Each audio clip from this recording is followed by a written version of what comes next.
It is time. It is time for your program to be off and running. If it is not, you're behind, but the good news is you can catch up. We're right in the middle of June. So, most sports, if you're a high school athlete, you're not playing anything, you're not doing anything that's mandatory right now other than maybe travel ball for baseball or getting ready for basketball camp with the team, something like that. But nothing overly mandatory. This is usually your window where you can put a little bit more emphasis or a lot more emphasis on yourself. So, in this video, I'm going to pull back the curtain of what it looks like for an athlete I'm onboarding. He's coming out of baseball season.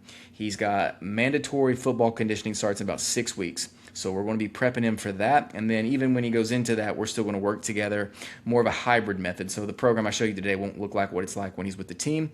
The team does a great job of conditioning, but he's always going to get a little bit more with me, and we're going to be able to do a little bit more of his weak point training. That's for me and him to concern, not really for you. But for this video, I'm going to show you what we're doing and why we're doing it for the next 6 weeks for him specifically. Obviously, every athlete's a little bit different, but there are many principles within this that you can take and apply immediately to your life. Some of them have nothing to do with training, and I'm going to start with those, and then I'll show you the program, okay? And the first part of that is I said we have 6 weeks, and he just finished up literally last week with baseball. So I told him that I don't want to do any weightlifting because he was lifting through the whole baseball season too to some degree, just scaled back. So this would be his first week of having no practice, no weight training, no nothing. And I wanted him to focus these next 2 weeks on just nutrition. I want him to focus on getting his meal plans in order, getting his meal prep structure routine, focus on nutrition, recovery, rest, prepping and preparing the body for what we're going to do together, for what he has on his plate moving into the next year. He's only going to be a junior, so he wants to play sports at the collegiate level. He hasn't really determined if he wants that to be baseball or football. He's going to have both options. So right now we're just trying to maximize the best athlete he can be. So having that said, the best thing that he can do to get the most out of his weight training in this off-season program, and it's more than just 4 weeks, right? I'm just showing you what we're doing the next 6. There's evolutions and there's progressions to this beyond that, but for this video, we're just focusing on the next 6. It's a key point. So right now, 2 weeks, no weightlifting. I want stretching. I want the recovery protocols that I've given him. I want nutrition. I want him getting a lot of nutrients in with protein, but not just protein. We're going to build up the complex carbs, everything. I want him to build healthy habits. He was on the go a lot, so he did his best to eat healthy. Based off, I would say, he could do a lot better if he were off season, and he will. He's a very determined kid. He's very disciplined. So the program that I give him, I know beyond a shadow of a doubt, he's going to take it and run with it, and that's great. But I want him to build these healthy habits, and I just want him to rest. I want his mind to rest. I want his body to rest. And when we start week 1 together from the weight room's perspective, I want him to be ready to go. Now, a couple other principles, one of those that I want him to implement while we're focusing on the nutrition. I didn't just give him a meal plan and send him on his way and hope to God he does the right thing for the next 2 weeks. It's actually going to be a communication line back and forth where I'm going to be communicating several other principles. It's going to build his character, his leadership. That's something he really wants to step into, a more leadership role. And honestly, just building himself from the inside out as an overall better athlete. You know, my mantra around here is your talent will take you places your character can't keep you. So as we're building the body, as you're working on your skill set, you're getting stronger, bigger, faster. I also want you to be improving from the inside so that you can empower yourself in any endeavor that you do. You're going to hear me say that all the time because I believe in it. It's the whole reason why this channel exists. It's the whole reason why I do the coaching that I do. So with that, instead of focusing on these habits, which I've mentioned as a common term for you, I actually work with my athletes focusing on baseline standards that I want them to hit. So rather than focus on, I just want to be better with my habits, I'm better with my habits, I want you to say, this is my identity of what I do and what I don't do. I say yes to these things and I say no to these things. If you focus on building standards, your habits will take care of themselves. So I don't focus on saying you need to be doing this every day. It's this is the identity that you say you want to be. If that's the case, then this would be the minimal viable standard you need to be hitting each day. These are the things that you will always say yes to. These are the things you'll always do. And these are the things you're going to say no to. And these are the things you're going to cut out of your life or not step into. So it's standards over habits. If you focus on your standards, you build minimal viable standards, your habits will take care of themselves. So that's first part's nutrition. Second part is the standards over habits. Number 3, and then I'll get into the training side of things. Number 3 is focusing on systems, not a plan. So I give you a plan. you can develop and build your own plan, and that's great. You should have a plan. However, you have to understand that a plan is just a plan, and then life happens. And it's what you do and how you react when life happens that determines if you can still continue to execute that plan. It doesn't matter if you have the best meal plan in the world and the best training program in the world, if you have constant chaos and things that take your focus away, and that would just be called being a normal human being who's busy. So I expect that from you, I expect that from me. You have to have a system of what you do when X, Y, and Z happen. So in this scenario, this is my system. It's like in business how you have standard operating procedures, like an SOP. So in training, it's the same way. In nutrition, it's the same way. In living, it's the same way. I have systems when I travel. This is how I eat, and this is how I work out when I travel by car, when I travel by plane, when I travel for vacation, for business. This is what I do on days when I'm not at home at all, and how I meal prep and how I get my workouts in.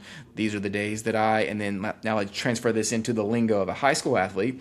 This is what you do when you're going to school Monday through Friday. This is what you do on summer break. This is what you do on the weekends. This is what you do when you forgot to pack your lunch. This is what you do when you have practice after school.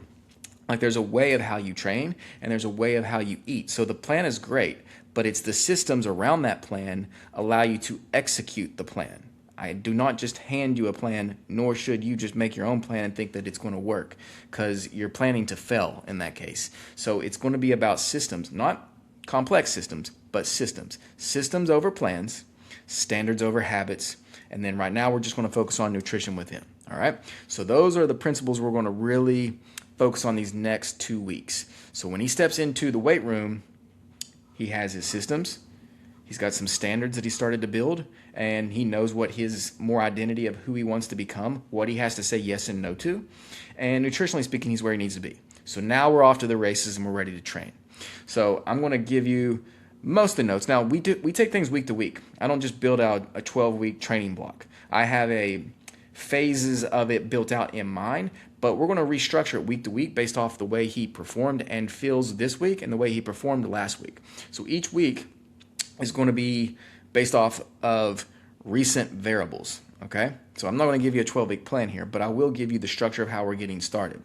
Now, if you know me, and you probably don't because this is very new to the channel, I have a system of training that is more based on frequency, because I know for a fact, I can show you definitive evidence, that's how your body from frequent stimulation is how your body's going to grow. It's how you're going to get results. So I don't have like one day a week where I have my athletes just focus on strength and then never touch strength again for 7 days. I focus on strength with almost every workout. We focus on power with almost every workout. Now the volume of that is less because you're doing it more frequently, but it's more of death by 1,000 kicks. So we're focusing on strength and power every workout. We're focusing on repetitional effort every workout. And I'm also focusing on the conditioning, the muscular conditioning of him every workout. It's not about, a 1 rep max or a 3 rep max or being really strong. That's great. But I want you to be strong in the fourth quarter, because in the fourth quarter or in the 9th inning or insert whatever sport you play, at the end of the game, at the end of the match, your 1 rep max doesn't mean anything. So it's about being strong in the beginning, yes, but it's also about being strong when you're tired. And that's called building your lactic capacity and your muscular endurance. So I want you to be strong. I want you to be powerful. I want you to have good repetitional effort where we can focus on building more time under tension, more volume for the workout, and then we're going to focus on lactic capacity. If this feels like it's over your head, like and subscribe to the channel. I promise you, video after video, this will make more and more sense. I want you to take the information I give you in this video and every video, and I want you to apply it to your life. I want you to get going with it. It's free. Subscribe. Doesn't cost you anything. So that's my one little tip for the day. But anyway, back to his program. So everything is going to be based on frequency training. We're going to do 2 upper body days, and we do 2 lower body days. Obviously, there's off days in between. We're not 4 days in a row. Each week will be a little different with that. I do some sprint work and some speed work with him too. We haven't really ironed that out yet, and honestly, probably for these first 4 weeks, we're really not going to touch that much. We're going to focus on, because he's been doing so much of it not too long ago, so I'm going to give him a little bit more time to focus on just eating and lifting. He'll have plenty of sprint work as we move into later into the summer, okay? So 2 upper, 2 lower. At the beginning of every workout, when he's fresh, we're going to focus on strength. We focus on strength, power, repetitional effort, and then lactic capacity. These are just terms that I'm giving you that makes it a little bit more simple for me. I can make it more complex if I needed to, but that's essentially the structure of each workout. Strength, so you know, is essentially, in layman's terms, it's how much weight can you lift. Power is how fast can you move that weight.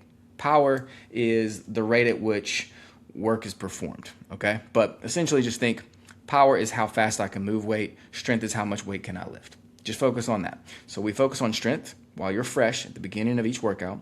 We focus on power after that, focus on explosive, moving that weight.